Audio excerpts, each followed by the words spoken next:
please. Alright, so welcome to Freaking Brilliant, and tonight we're going to be talking about smart cities. And first off, I want to thank some of our major sponsors. So we want to say a special thank you to ABC 30 Workspace and Quesadilla Gorilla, as well as Riley's Brewing.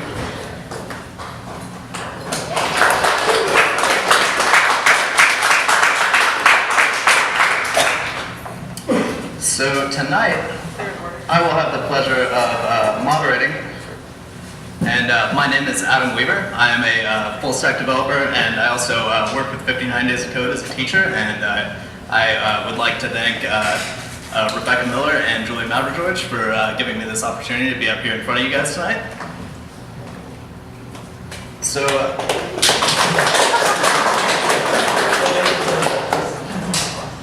And also, I would like to introduce our guests for the night. So we've got Blake Hovsepian, one of last year's winners of 59 Days of Code. And then we've got Gretchen Moore with Central Valley Community Foundation. I apologize.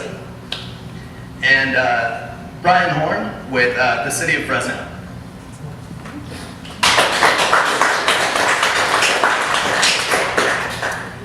So we're just going to start from left to right, and I just want to get your background and your organization's background. Okay. My name is Blake. Okay, well, that's okay. My name is Blake Hovsepian. I'm an accountant, but I'm also a tech entrepreneur that's always trying to come up with the next big idea.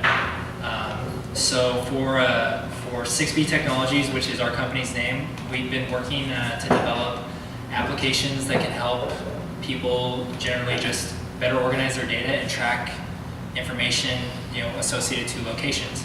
Our latest implementation of that sort of direction and vision is our app. It's called MapThread, and we've got it going. Just trying to keep on developing right from where we left off with 59 Days of Code. Good evening, I'm Bryon Horn. I am the Chief Information Officer for the City of Fresno. I have over 25 years of experience, mostly in the Valley, for IT. I've been with the city about 15 years, and I have about 2.5 years in the current role that I play. I think everybody knows the City of Fresno. I mean, it's the 5th largest city in California. I don't know if anybody knows that in here. And what we do as an organization for our department, we're the Information Technology Department, and what we do is basically take care of all the IT for the city. If you see like the fiber down the street, we take care of the technology on that. You see the bus rapid transit, you see these stations, we take care of the cameras. We also take care of the online services and whatnot. So if there's an IT need in the city, we're pretty much there taking care of it. And hi everybody, I'm Gretchen Moore, and I'm the Director of Community Engagement for the Central Valley Community Foundation. I'm a little off-brand, I think, in this room because I'm not a tech person. I'm a city person, so I love cities. And Rebecca, I was thrilled when she asked if I would come here tonight and talk about cities, and now you've given me a microphone, so you guys might be here all night. Just kidding. Yeah, so I have 20 years experience working in cities all over the country, working on economic development, community development, urban renewal, what it takes to make cities successful, which is a long list of things, including technology. So I'm really excited that we're here today talking about this and about the work that you're doing with the competition. At the Central Valley Community Foundation, we are the community foundation for the Central Valley. So we represent the 6 counties of the Central San Joaquin Valley. Essentially, we are a financial institution for philanthropists. So people who have big hearts and big checkbooks give us money, and we help them deploy those resources into the community, into places where they make sense. So the causes and nonprofits that are close to their hearts. So through that, we really kind of have our finger on the pulse of a lot of what goes on in this community, and our role really is to help plug people into the issues that are important to them and help connect them with other people who care about what they care about. Thank you. So our next question is going to be, would you give us an overview of what you see as a smart city? A smart city, to me, I think a city is really defined by the people that are in the city, and just thinking of what cities are smart, I think, how are the people utilizing technology? How efficiently are the people utilizing the amenities of the city and different things around the city? Just one example, like people using Uber. Uber came to Fresno not that long ago, but now Uber, people use it all the time in Fresno, and that's just one example.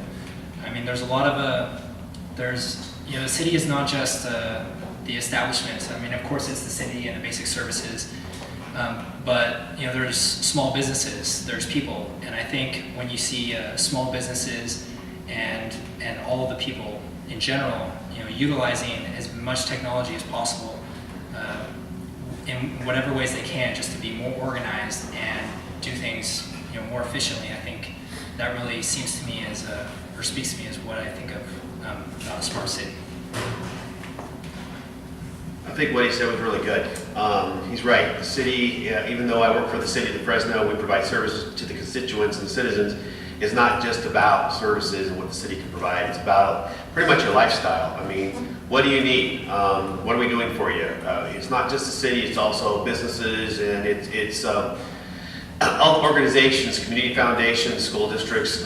What do the constituents need? So basically, I was at a convention last week, and there's a lot of different definitions of what you would call a smart city and what a smart city would do.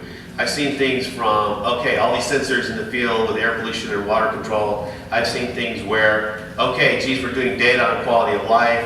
But mainly it is, like you said, it's basically, it's more than just that. It's how you use what services and opportunities are out there for the citizens and the people of the city. And actually what we looked at is technology is a piece of that, because technology is the underlying way that you deliver these features and functions, and technology is with one piece. Not everything that's thing smart runs over technology. A lot of them do. But so for me, it would be how do we, and a smart city would be something that would bring quality of life and betterment of services for people in the constituent of the city of Fresno and the surrounding area, if you think about it. And so that's kind of what, if we use our tools wisely, so that's kind of about what I'm thinking it would be. Yes, and yes.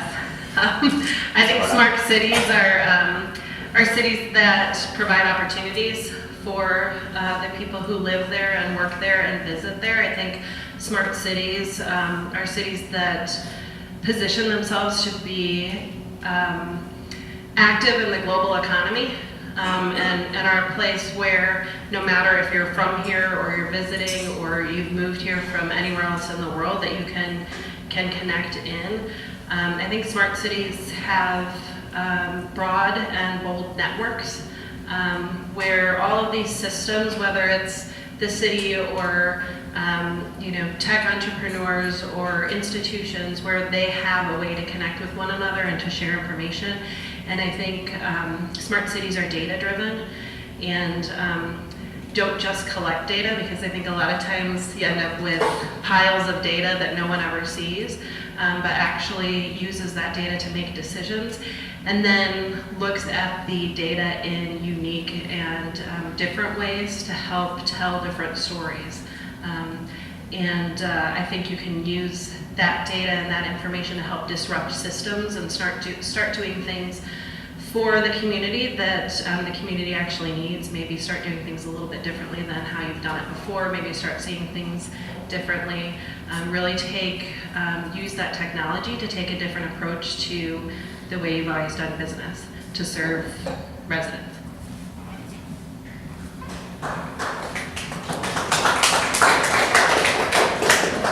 So why do you think the competition is important to this topic, and what do you hope to see come out of it?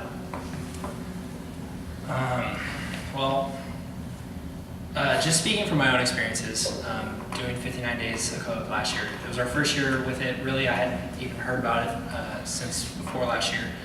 But it was a great opportunity for us to really take time to think about our product.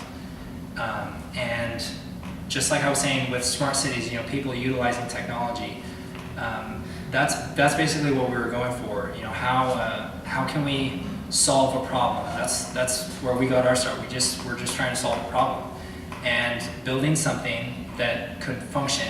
It's just sort of like a prototype that could function, that could get people to solve the problem, was where we were going. And I think what was great for us about the competition was it gave us so much time to like focus specifically on trying to solve that problem.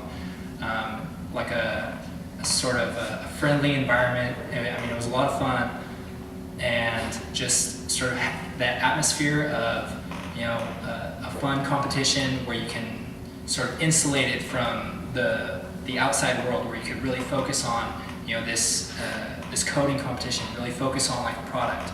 There was no dire need for, like, you know, to make sales. You know, I think sales should always be a part of the process, but, you know, again, this was just one of the things that I think we came away from the competition last year with was, you know, you need to develop your product. Yes, your product is important, but you also have to be able to present it to someone else and pitch it to someone else. And so in that way, sales is, you know, always kind of in the back of your mind. But again, just, you know, having the competition last year for us was just a great opportunity for us to spend time thinking about what we were trying to do and how we could present it to other people and, you know, help people, you know, accomplish what we were trying to help them accomplish. Absolutely. Awesome. Thank you. So I think the competition, from our perspective, gets more people involved. Okay, it gets some more, you know, developers involved. Gets you guys an opportunity to actually do something and put together a project that could be worthwhile. From our perspective, as far as what I want to get out of this or what I think should happen out of this, new ideas, fresh ideas. We can only, so from my perspective, I'll talk about my perspective. We see articles in cities doing, you know, sensors, and we see them smart LEDs, and we also see a whole lot of things out there, water sensors and you know, automated traffic. But what aren't we thinking about? What aren't we doing? And I think that where everybody gets involved here is there's some new and fresh ideas that are out of the box thinking that we're not necessarily thinking about, that we could benefit from, or the citizens could benefit from. So from my perspective, I like the fresh idea approach in seeing who's creative and what can be done out there to solve, like you said, to solve a problem. And the question for us here in Fresno is, what problem do we have? Because we're different than other cities, but still we have problems, and fresh ideas again is what I think I'm looking for. Yeah, I think that the new perspective is great. You know, at the Central Valley Community Foundation, we look a lot at systems. So we look at the education system from, you know, kindergarten through college, and how that system is interacting with students, and are we serving students well. And so we look at systems, and I think it would be really cool if some of the projects that come out of the competition dealt with systems level disruption. Our systems don't always work just because that's the way we've done things. And so, you know, I think bringing your creative minds and your experience, which is different from someone who has maybe worked in higher ed for the last 30 years. They are not going to see problems the way that you do. And so I think bringing your fresh perspective to really look at systems and how we do things and really be disruptive would be kind of fun to see what could come out of that. You know, something that can help us fundamentally shift how we approach our community's most persistent problems would be really amazing and really fun to see what you would come up with. You know, a lot of us who work in the industry just keep having the same conversations, or, you know, we look to other cities, which is great, but, you know, maybe they haven't figured it out yet. And I think the competition is a really amazing opportunity to bring your unique creative lens to, you know, whatever the problem is, if it's traffic or homelessness or housing or code enforcement or land use, or, you know, whatever it is, whatever you find interesting, just kind of break it apart and put it back together again in a new and interesting way.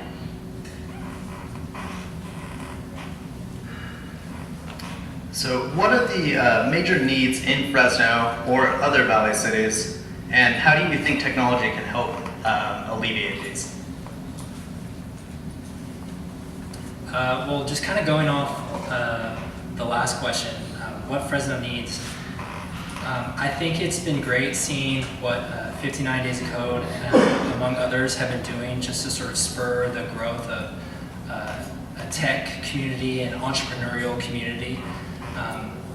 Kind of how I alluded to for the last question, seeing people solve the problems. I think like just seeing more teams come about and start to, not just have an idea to address a problem, but to really start to work together to build, to build off of that and to keep it going. For us, we've gone through a number of different prototypes, and it's the direction that we've been going has never really changed, but sort of the product and the iteration of it has developed. It's come a long way. So to see, more entrepreneurial spirit in Fresno and more teams coming together and forming startup companies, I think that would be a huge boon for the city of Fresno. When we got started, it was just me and my friend, and we were just trying to solve a simple problem, but it sort of evolved into this process of, okay, let's enter a competition. We didn't know what we were doing, but just sort of getting something going, and that led to us being in the Central Valley Innovation Entrepreneurship Forum, which led to us being in Valley Ventures, is an accelerator program that we're involved with now. But it started with 59 Days of Code, and that really got it kicked off. Just participating, working with your idea, seeing what different forms it can take. I think all of that is going to contribute to the entrepreneurial spirit that I think is going to be a huge help for the city of Fresno. Yeah, that's a tough question. I mean, because if you look at, we're looking at it going, okay, let's see. So the automated traffic system, the synchronization of lights, we're doing that. The shot spotter is being done. What do we really need? I mean, what's missing? And so I think one of the things is showing Fresno as a tech hub. I think he hit it on the head, which Fresno is more of a tech hub, and not many people see that, and they don't know that. And so we need to show them that it is, there's more technology here than just meets the eye. Fresno's usually looked down upon, or not not looked down upon, but not revered like the Silicon Valley, like San Jose or Sacramento. But Fresno's bigger than Sacramento, and there are a lot of good things happening here. So we need to show them and showcase those. I think competitions like this, maybe more of them. If you guys have the time and the talent, because these things have a lot of good ideas that come out, and a lot of good projects. So for me, I think showing Fresno as a tech hub, it would be a good thing, and bringing more tech people in, as far as the younger crowd as well. So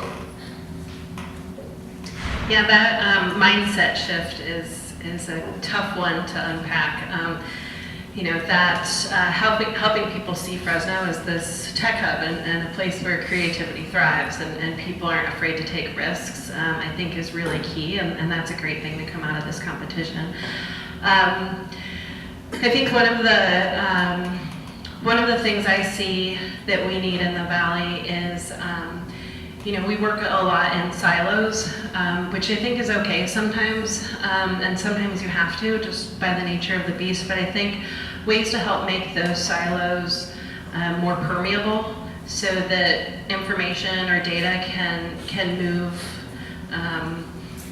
sideways in the silos, so there's more of that kind of vertical integration between systems. So if no matter what you're working on, you kind of can see what other people are working on, and I think that comes through building strong networks and being able to map those networks. I think being able to all work off of the same data, especially in the nonprofit community, is something that's a big challenge. From a non-developer standpoint, I'm even blown away at just some of the plugins that I see available on some of the different services and the things that you can do. And in my mind, I'm thinking like, okay, there's all these accounting things I can do, or accounting implementation. I can figure out a way to, this plugin could work for this, or over at the water utility, oh, this plugin could work great for this.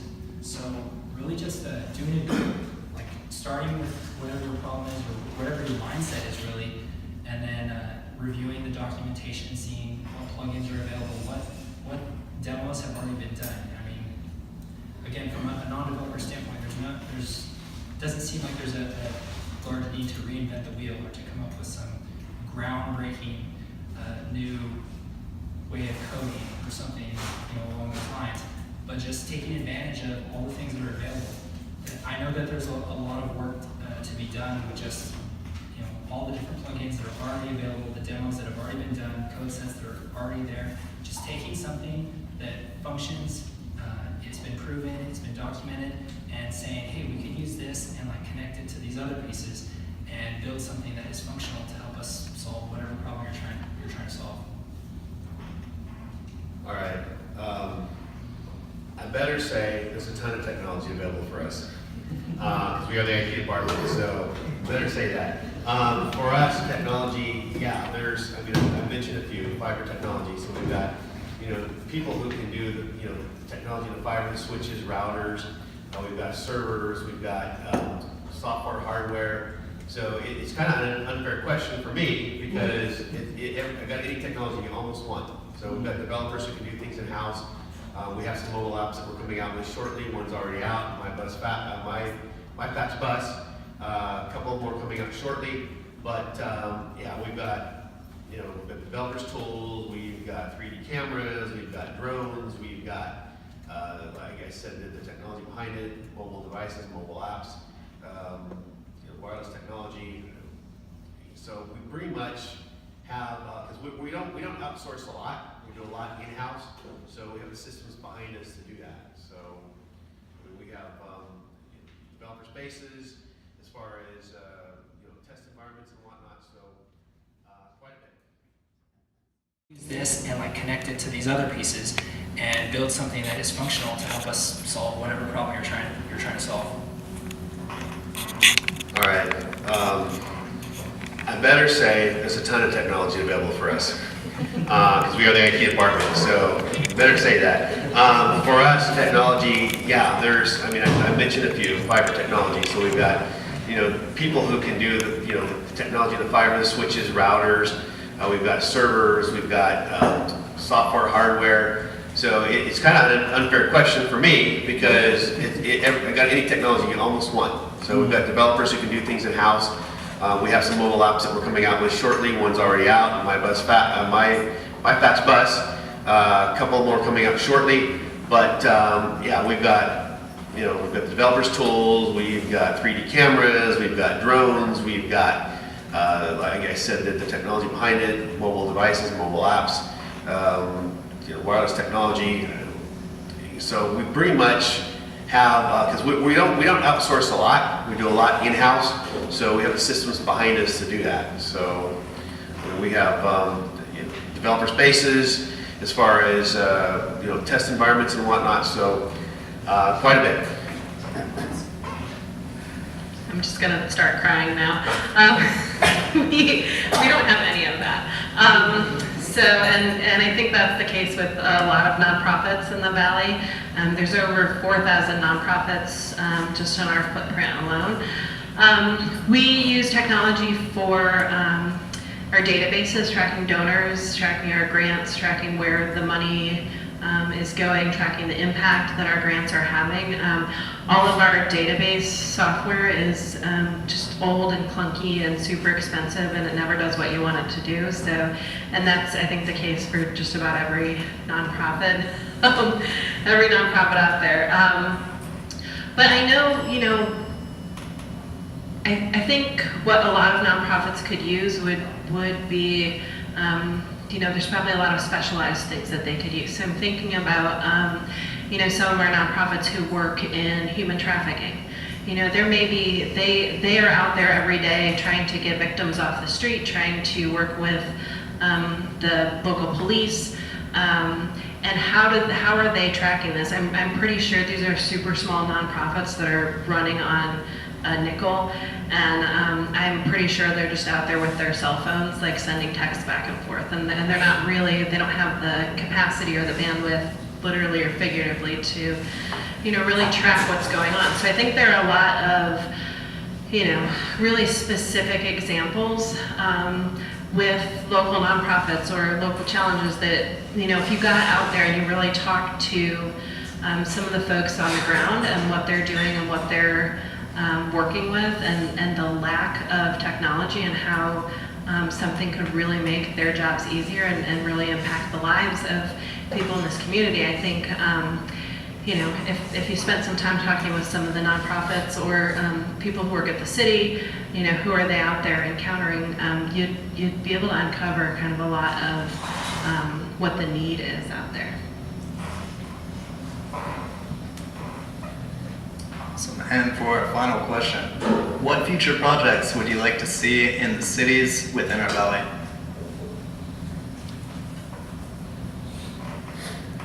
I guess it'd be good just to see more businesses, business-to-business networking and communications. Anything that can help sort of, again, people just coming together and working together. Maybe like small businesses functioning together, or somehow sharing information amongst businesses.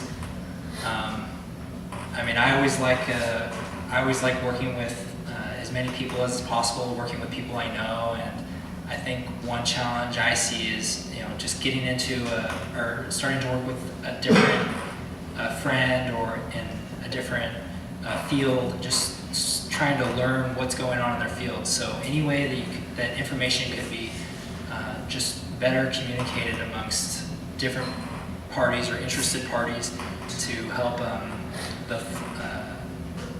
the efficiency of businesses that operate together or around each other. Something just to, you know, spur business. I mean, like I said earlier, you know, it's the entrepreneurial spirit is going to benefit Fresno, and I think one of the biggest benefits from that entrepreneurial spirit is more business. Businesses coming to Fresno. Businesses are going to, you know, be encouraged to come to Fresno if they're able to operate here more efficiently. So anything that can, you know, help small businesses and just help the flow of data and information and knowledge, you know, amongst the people, I think something along those lines.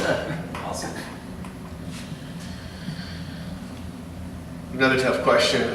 For me, I'm looking at, you know, all the apps and the things you can do in the area, and some of them are being done. Like we talked about the bus app, we've got a Fulton Street app coming out. We are doing some smart parking coming up soon, and we're also doing smart LED lights. I think I'm looking for data. I mean, what can we do with the data? We have a lot of things that we're working on, and that's why I asked for fresh and new ideas, is because we're thinking of things that are already being implemented in other cities that we can do here. Is it needed here? Is it not needed here? Some are, some aren't. I don't want to be short-sighted. So data is the one thing. I'd like to see somebody come up with some data analytics or some data or collecting data on citizens and quality of life and maybe their patterns and what they want to do. So we can try to help with the economic development of the area. Maybe they go to the park once in a while or whatnot. But data is what I'd like to see. Another thing that I've seen that is pretty cool that we don't have yet, and I don't think we're planning on doing is I've seen this done. There's some cities that have the pop-ups, where, hey, I'm walking by the street and say I'm walking by one of the restaurants and it's got a special, and I didn't know about it, pop right up on my screen, hey, I got a special today, here's our special menu today, just because they know where you are, and so that could help spur businesses as well. For example, like a downtown district, come on down and there's this app that pops up, the specials and whatnot. So I think collaboration too, like you were saying, would be another good one. There's all kinds of collaboration tools out there, but I'd like to see more data. I think that is a big part for us into figuring out what we really want to do next, because there's a lot of things you can do here. There's a ton of things, but what makes sense, what makes real sense, and really citizens are going to tell us what really makes sense.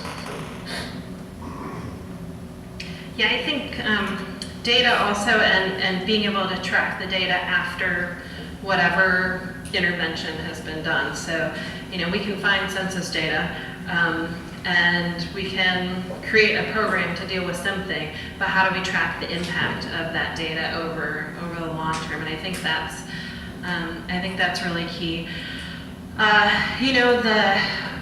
At the Central Valley Community Foundation, we talk a lot about the housing crisis in the Bay Area, and how that's basically just kind of squishing everyone further out and further south. We actually just engaged a firm to do a study on the mega regions report, because the Bay Area is now looking at the fact that they're already spreading into Merced, and they'll be here in Fresno soon. Sounds like an alien invasion. But you know, that in a lot of ways could be a good thing. In a lot of ways it could be really devastating for our community. So you know, being a bedroom community for the Bay Area is really not an ideal for any of us. So I think being able to track trends in population growth, in how jobs are moving, in kind of all of that, so that we as a community are really prepared for the changes that are coming, and knowing how you know, how to use that data. So for example, the city of Fresno, 2/3 of our population is under the age of 35. Like, think about that for a minute. 2/3 of our population is under the age of 35. We are a really, really, really young city. That's not necessarily people moving, it's, you know, these aren't hipsters moving in from Denver.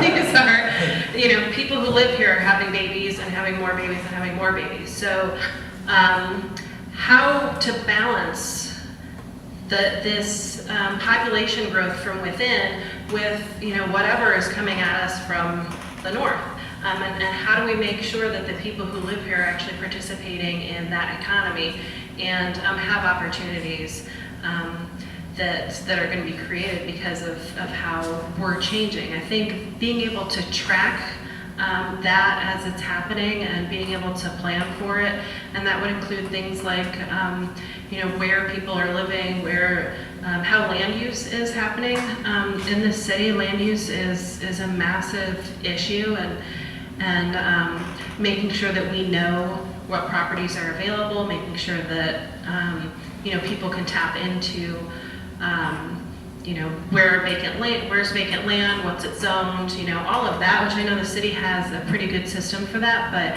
you know, maybe helping to get that word out, so that this incoming whatever from the Bay Area isn't just building more housing over our farmland, you know, helping people find available properties in downtown and building there, or, you know, whatever that might be.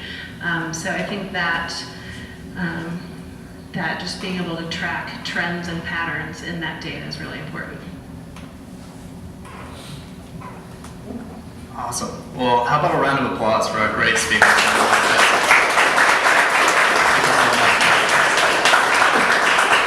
So I just wanted to say real quick, guys, so tonight, coming here and moderating has been a great experience. Thank you again to Rebecca Miller and Julie Mavrogeorge. Also, I wanted to say I was on the fence before moderating tonight and getting to hear our speakers speak, and I'm definitely all in for competing this year. So I hope it has shifted you guys in that direction as well, if you were on the fence, and you know, maybe inspired some of you guys as well. And I definitely have a few potential ideas brewing that I might siphon off of your guys' experience. So. But again, thank you very much to our sponsors tonight. So grab O'Reilly's, grab a quesadilla from Quesadilla Gorilla, and thank you to Comcast and the workspace here. And at this point in time, we're going to open it up to audience questions.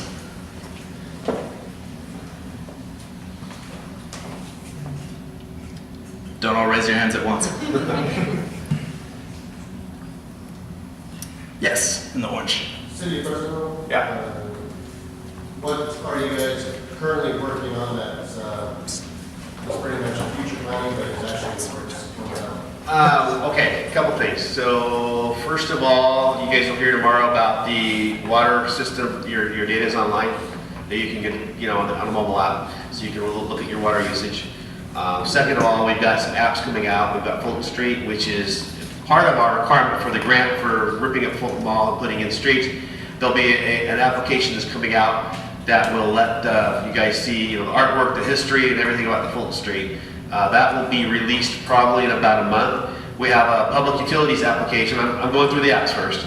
A public utilities application, which is going to give you guys a lot of information on watering days, and you can get alerts and things like that, as far as where I take my waste, stuff like that. That's a mobile app coming out. That one's close. One of them, Parks app, is not close. It's just starting.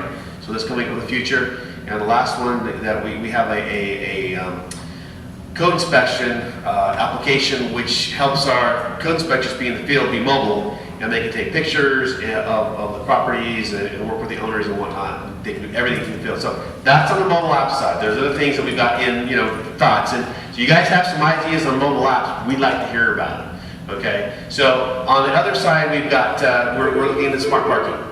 Okay, so the parking meters. Well, we don't have the same problem in San Jose and Sacramento does about where am I going to find parking? I can't find parking. Everything's full up. But online payment, online metering, things like that we could use. And so that's one of the things that's being looked at currently. We've got more fiber coming in as far part as the recycled water project. We've got from the traffic operations center project, we've got fiber on the east half of the city. We're going to get conduit on the west half of the city with the recycled water project. So that allows us to go into the parks, provide wireless, Wi-Fi if we want more services in the parks. What else can I think of?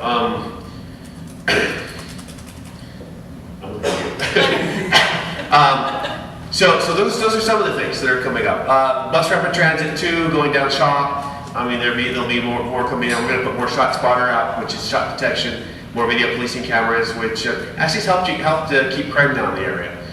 So yeah. On the buses, are those tracked right now in real time? Yes. Those are. Yes. There is an app called MyFax Bus. It will show you where the bus is, where it's going, where it's going to be, what route it takes, and actually if it's got accommodations for ADA, for handicap, for wheelchairs and whatnot. MyFax Bus? MyFax Bus. That one's out now.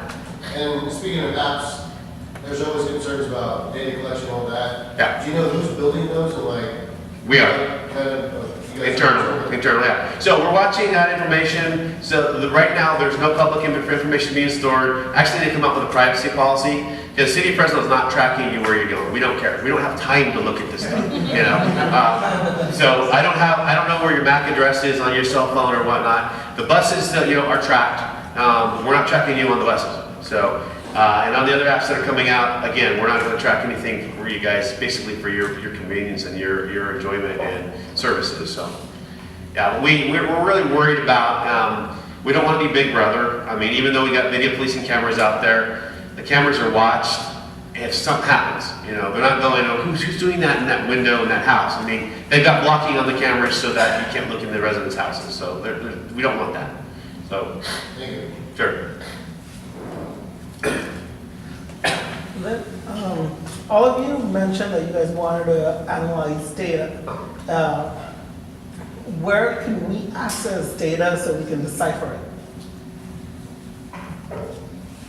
You have any open APIs? Yeah. Go ahead.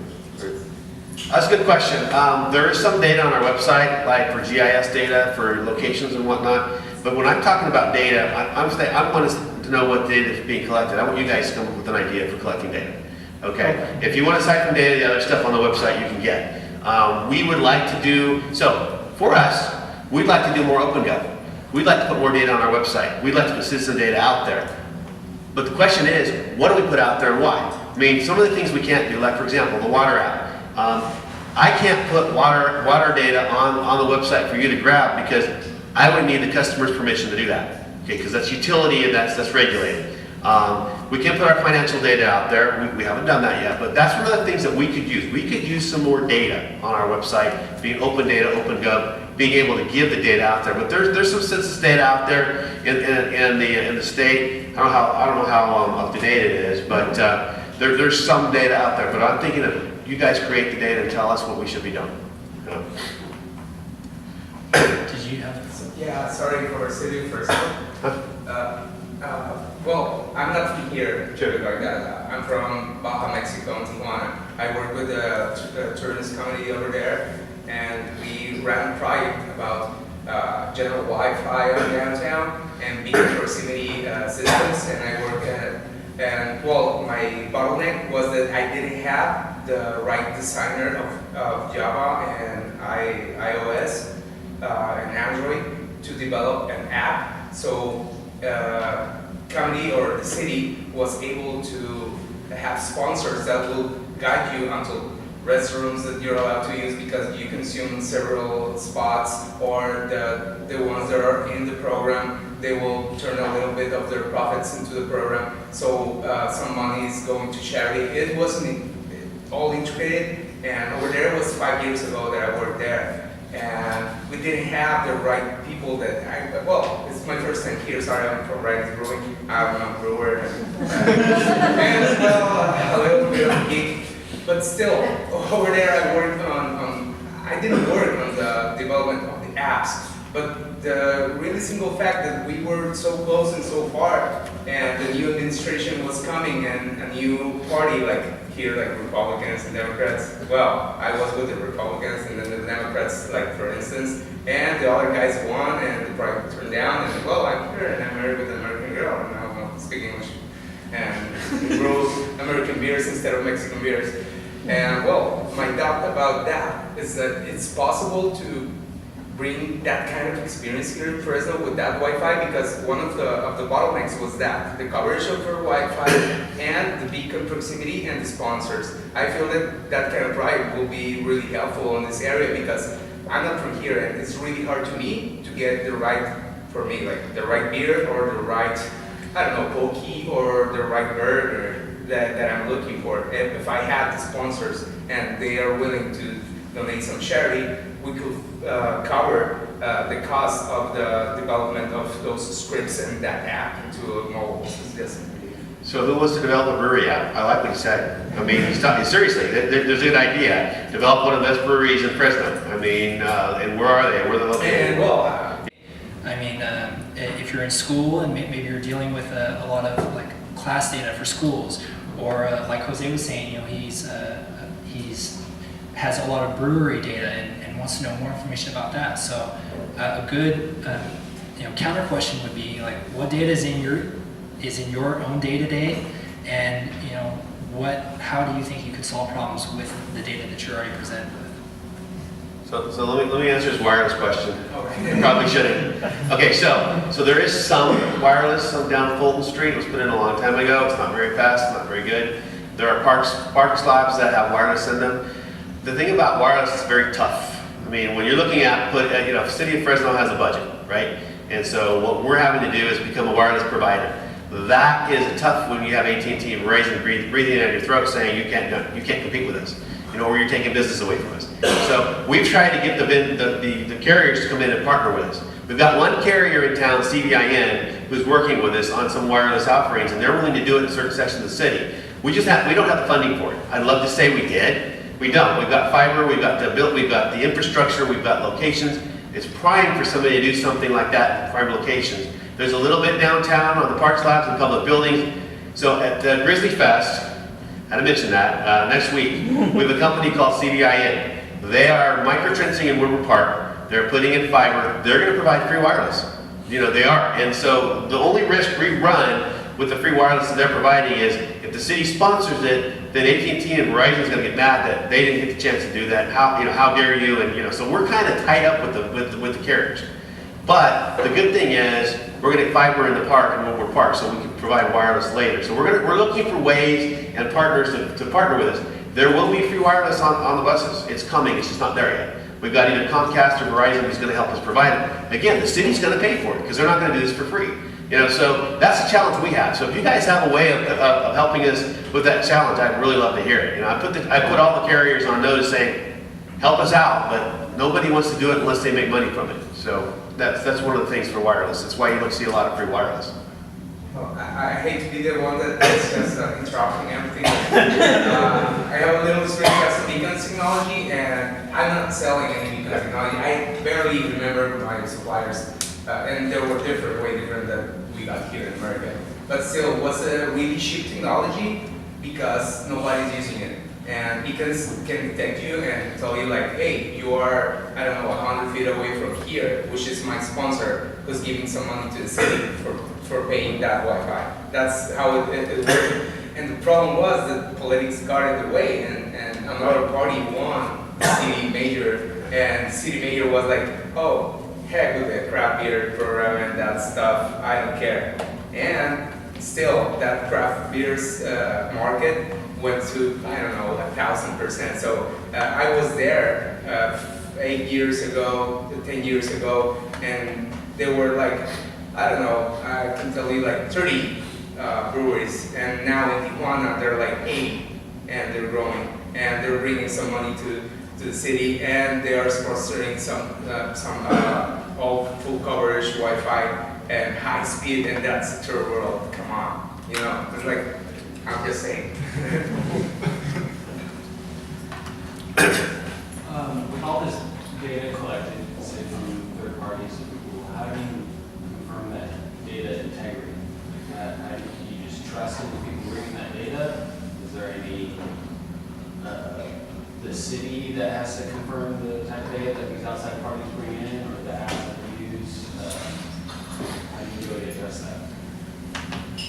Well, I'm sure Bryon can speak to this a little bit better, but just from my perspective, I'd say, you know, for the purposes of like this competition, you know, get something that works. Like take a sample set of data. It doesn't have to be real data. You could make up all your data if you really wanted to, but you know, use it to get something that actually works, like a minimum viable product, something that you can have someone else use and they can at least see the functionality of it.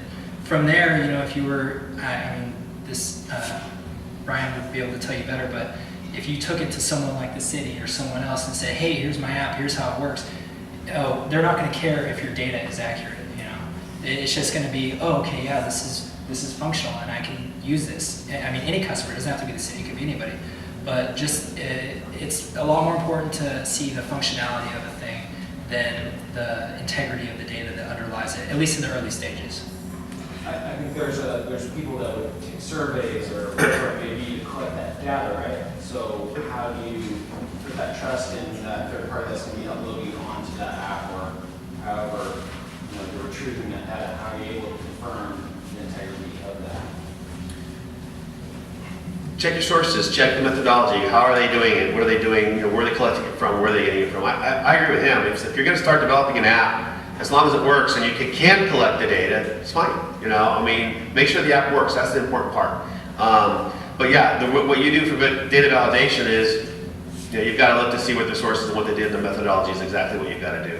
See if it's, you know, is it skewed one way or the other? Are they getting, you know, a good sample? I mean, those are some of the things you look at. You know, that's kind of what we look at when we're looking at data and making sure, you know, the reputation. Of course, when we buy data or get data, it's from a big source. So we're going to go check their references, their resources. You may not be able to do that. So, but it's some of those things I would do if I were. Would it be good to include that in the app? Yeah, to include That whole, you know, process of confirming that data. Yeah, I mean, it'd be good in the business plan, sure. This is what I did. This is how I did it. This is how you collect. This is how you're going to be able to collect it, because you've got to be able to collect it. And if you can collect it, you just show you can collect it. So yeah, I would do that in the business plan. You know how I did it.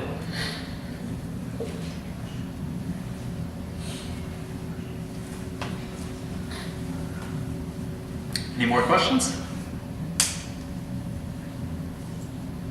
Yes, my question is for the city of Fresno.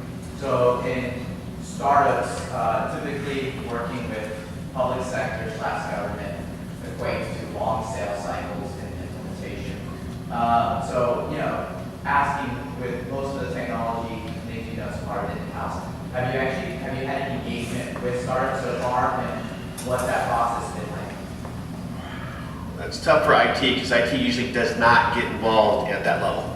But that said, unfortunately, you know, we've got a lot of strings and a lot of red tape we've got to go through. But I don't see it. It's not. It's a doable thing. You know what I mean? All you've got to do is have somebody in the city open-minded and willing to work with you.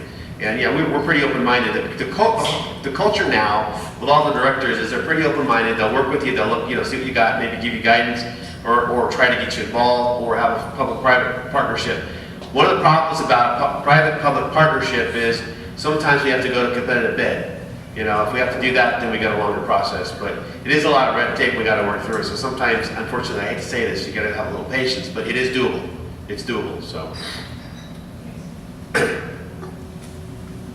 All right, for nonprofits, how would you suggest about if you're thinking about your product, that you're thinking about starting a nonprofit and we're talking to other nonprofits, how do you get to, what's your best way to get a hold of the people of the nonprofits on a higher level instead of maybe on the lower level that may be pushing you out to actually get maybe collected or ask, do you see a need for this? Or, you know, how do you get to talk to more of the nonprofits? Like, because you said there is really no cross communications, and I know previously when I've talked to some nonprofits, they never really want to talk to you. They push you over to somebody else. Yeah. I have like 5 answers for that.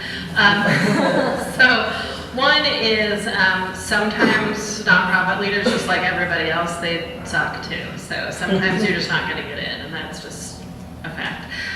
Sometimes the nonprofits, we get sold stuff a lot, and so we always have people knocking on our doors saying, we're going to make your life easier.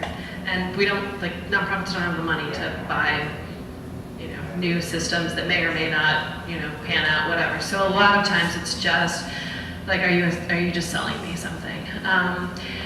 A lot of times it's nonprofits are just overwhelmed and overworked, and, you know, the human trafficking example is a great one. There are multiple nonprofits who are doing incredible, amazing, gut-wrenching work in saving victims from human trafficking. You know, 8, 10, 12-year-old kids who are being trafficked, right? The leaders of the nonprofits are out there at 4 in the morning pulling kids off the streets. Like, they are not thinking data. They're not thinking how you're going to make their life easier. They're just thinking, how do we survive until tomorrow? So, you know, some of that may be the case. There are a lot of nonprofits, especially some of the larger and more established ones, that will absolutely sit down and talk. And I think if you're trying to get a product in front of a nonprofit, a great way to do that is clustering. So if you can find 3 or 4 nonprofits who